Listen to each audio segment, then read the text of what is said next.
Howie, explain what this is besides us being old. Well, it's basically we're going to go over one of our favorite shows that we discovered probably, I'm going to say, very early 90s. So we're Yeah, going back yeah. a And the long show, time. just for everyone who doesn't know, the show is The young ones. The Young Ones, the British show in the early 80s. They did Hmm. a one season in 1982 and the second season in 1984. That's all they made. You and I discovered it 10 years later in the early 90s. 12 episodes only. Yeah, very British. It's like You Faulty know, Towers. basically Uh, what, 35 minutes an episode. So, Pretty much. yeah. And this is a show that is I think been near and dear to our hearts for a very since then, since 35 years at this point. I think it's what's really funny about the young ones is that many times I will quote jokes from the young ones, and people will look at me like, "What the hell are you talking about?" Well, In that's one of addition to the normal day to day thing of "What the the hell am I talking about?" But especially weird with some of these comments because this was a show that I had never experienced before, ever in any way. And when I saw it, and you saw it because we discovered it together, it was just like, what the hell is this? And is there any more? it's funny, it was around the same time we discovered Ren and Stimpy together. Yeah, Literally the same second. Because I literally. feel like I saw MTV? What was it? MTV? it was Nickelodeon was Nickelodeon. Ren and Stimpy. Now No, the what I young meant, the oh the young young ones were ones. on.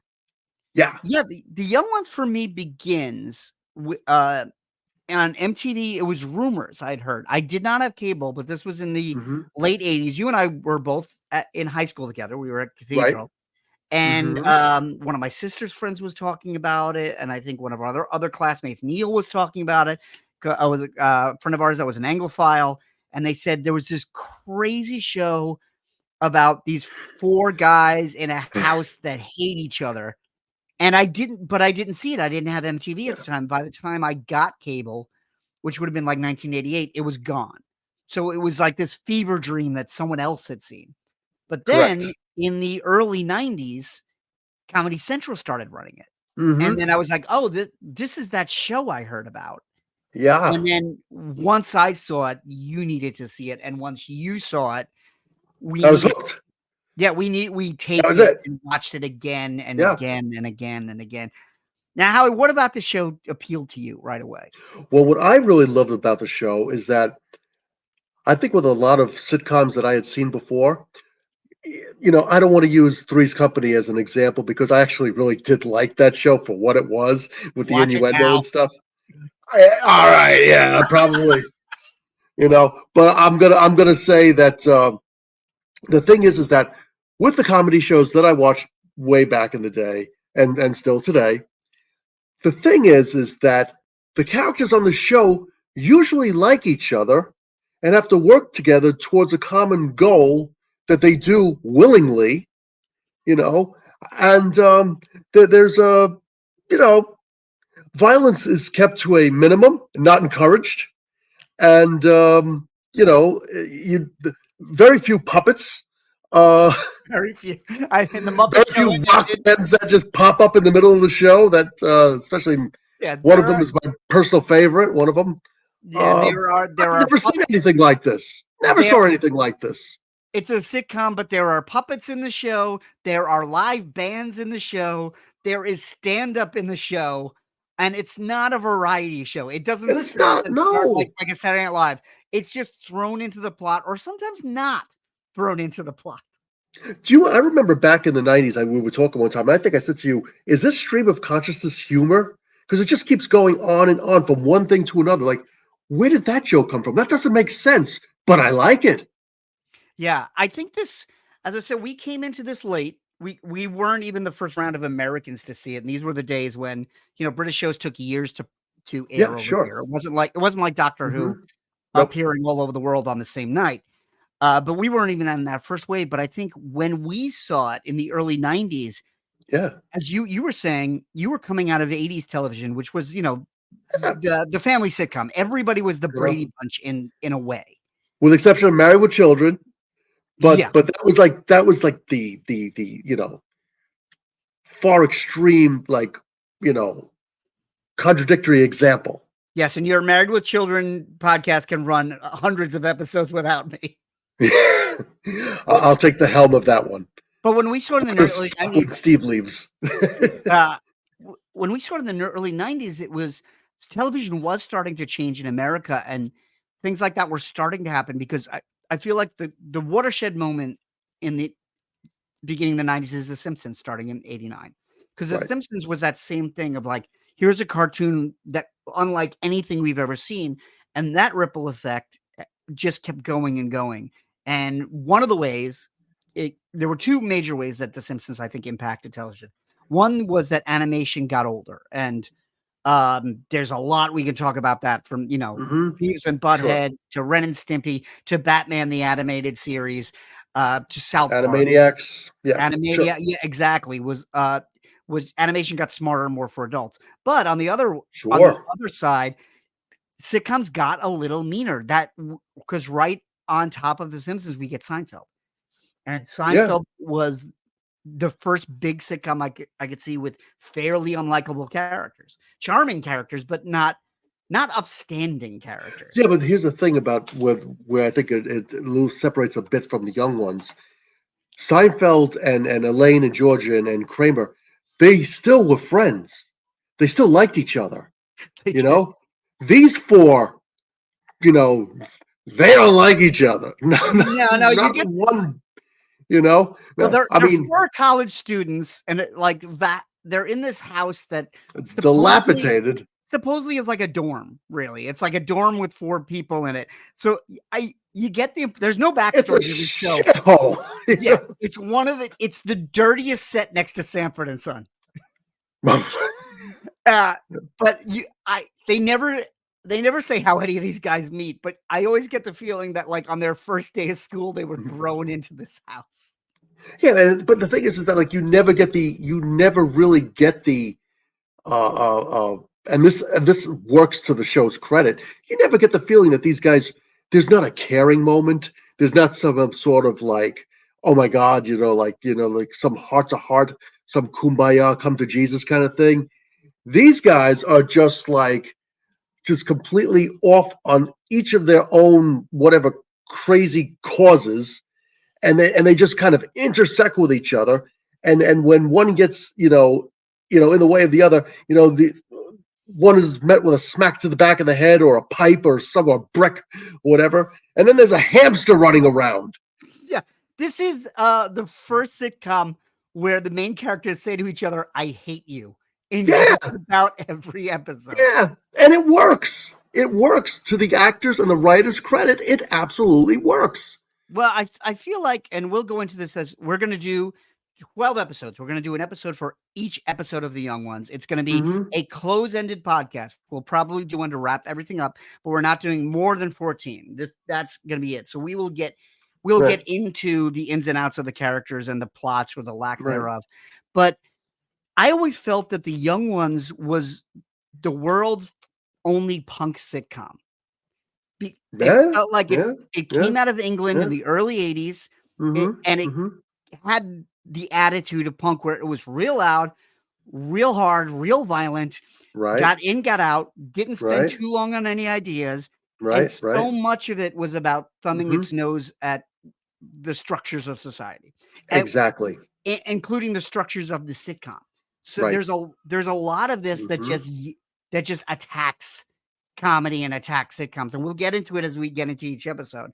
They take like dead aim at other types of comedy as that's well. Great. That's absolutely fantastic that they do that because, well, frankly, up until then, I don't think anyone had. I don't think there's a point in the show where I was just like, man, I wish these guys liked each other more. No, because that would completely ruin the show. Yeah, I feel like supposed to like just despise each other. Yeah, I feel like Saturday Night, the reputation Saturday Night Live had in the 70s was what The Young Ones was like, oh, it's so subversive and they're doing whatever they want. And like, you go back and you watch the 70s Saturday Night Live. And for the most part, watching all Saturday Night Lives is great because there's 5 movie stars doing a television show. And that happens every 5 years. And that's But great. Yeah. when you look at it, yeah, they're tweaking a little, they're pushing a little, they're following in the Mhm. steps of Python, but there's like more of a gentle wry wink. Like the young ones is attacking. That is just And it's that in and your that's part of punk. face. This show has so much energy It's that angry, it's in your yeah, face, and it's funny. That's it the can thing. it's a show that can barely contain itself. Yeah. Yeah, you have one Uh, character who's almost like, the guy who controls everybody else. Barely. barely. Barely, because he doesn't give a damn about the three of them anyway. No, there's a hippie character in this, and after 10 years of like Cheech and Chong jokes of like peace, love, man, this guy's suicidal. Yeah, yeah. Oh my Like God. that's his main tribute. You Is about know? killing himself. There's a joke in the The, first the episode, which I will point out in the first episode, as where he says, "Don't try to crucify yourself. You'll never get never the get the last last nail in." nail. Yeah. I mean, the fact that they had the balls Wow. to do that, and To we'll get really into say that. where Uh-huh. this came. This is also the pinnacle of that era of comedy in a way that Mhm. in the 90s people point to Mr. Show as being like this Yeah. is the Very moment where good. all the comedy broke, where people like Jack Black and Andy and Bob Odenkirk and David Cross and Tom Kenny, and they were Paul F. And these Tompkins. guys are great. Yeah. They were doing this stuff that no one had ever done before, and they Yeah. tapped into the young generation. That's what this show is doing 10 years before that. So Right. there's Young Ones is not a Mhm. sketch show, although as we get into these things, the plots are bare. They're not even sketches. Like no And things it's just barely things. tied together.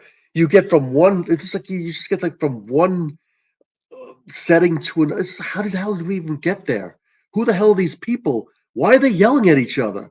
And Well, that's I think that's the funniest thing of all is just like, you know, they really don't give a damn about each other. no, but And that goes against every rule of sitcoms. and the fact that they ignore the rules, I feel like it's more of a DIY setting because you're right. It's just one crappy set. Sometimes they'll cut away, or sometimes they'll leave the house, but it really feels like it's thrown together. It Mhm. feels like Right. a black box theater kind of thing, which Yeah. reminds me a lot of in the late '80s to early '90s. Another show we both loved was Kids in the Hall, and Kids in the Sure. Hall had also that aesthetic where it was Right. these 5 guys that were doing a sketch show in Canada every week in a black box theater, and they didn't have any props, and they didn't have any sets. They just Right. had ideas and characters and energy, and they turned that into a show, and that was Correct. Yeah. and I've always felt bad about, Kids in the Hall because I feel like it doesn't get the credit it deserves because it's sandwiched between Saturday Night Live and Mr. Show, and it's kind of forgotten. Mhm. But The Young Ones has that kinda energy, and the DIY-ness about it. The characters are fairly sketched out. There's almost no Mhm. structure to it, so it was inspiring in that way where you and I would watch these shows and go, "Hey, we can do that. Let's start doing that." I got Yeah. Yeah. well, For we sure. don't even have a camera, but you know what? We got a boombox with a record button, and That's all we need.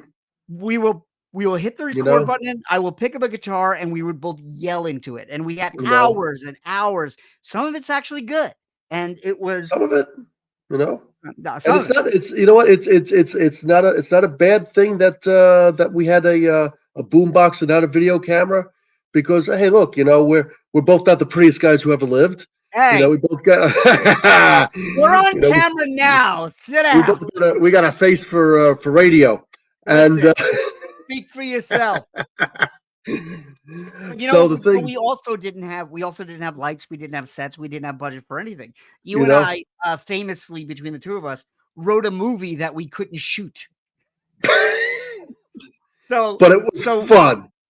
but we used what we had Yeah, in that spirit of like, I have half an idea. Let's just start recording and see where it goes. And that was the vibe we got from this show. And as right, we get into sure. it, we'll talk about how the show was written You and how know, the show was performed. But they were they were tapping into the scene. There was a lot of guys that were doing stand-up together. They were doing sketches hmm together. It comes from a show called Comic Strip Live, which has nothing to do with the famous comedy club in America. right. But there were these short films and sketches, and they had been doing that for a while. and Yep. thought, well, let's do a whole show. And Yeah. what the idea was, we'll get into, because it's very thin. Oh yeah. So It's I got a more of a question. showcase for Mm-hmm. everyone.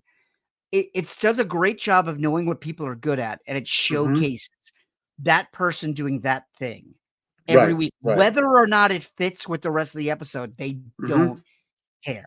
Funny Yeah. always wins. Funny always wins. It But you had doesn't a matter. question. Question I had for you is like I know we brought up the hippie there before. Did you want to talk about the other guys, or do you want to just like kind of leave this for when we jump into the first episode? Do you want to Well, give like everyone a little brief introduction to each of the characters, or do you just want to just like let's if you get know into. it, you'll. Yeah, I think What do you we'll think? get into the characters as we go on, but I think we should mention that this is the brainchild, really, of Rick Mayall, Rick Mayall plays Rick in this, who's the de facto main character, but completely Hmm. unlikable. His comedy partner, Adrian Edmondson, was the Hmm. breakout character. He was the Kramer Right? of the show, Vivian. Yes, They Vivian. were a comedy team, and they were actually really good at slapstick at a time when slapstick was not in vogue. And Yeah. that's kind of Hmm. their thing. There's a lot of yelling and That's a shouting. thing.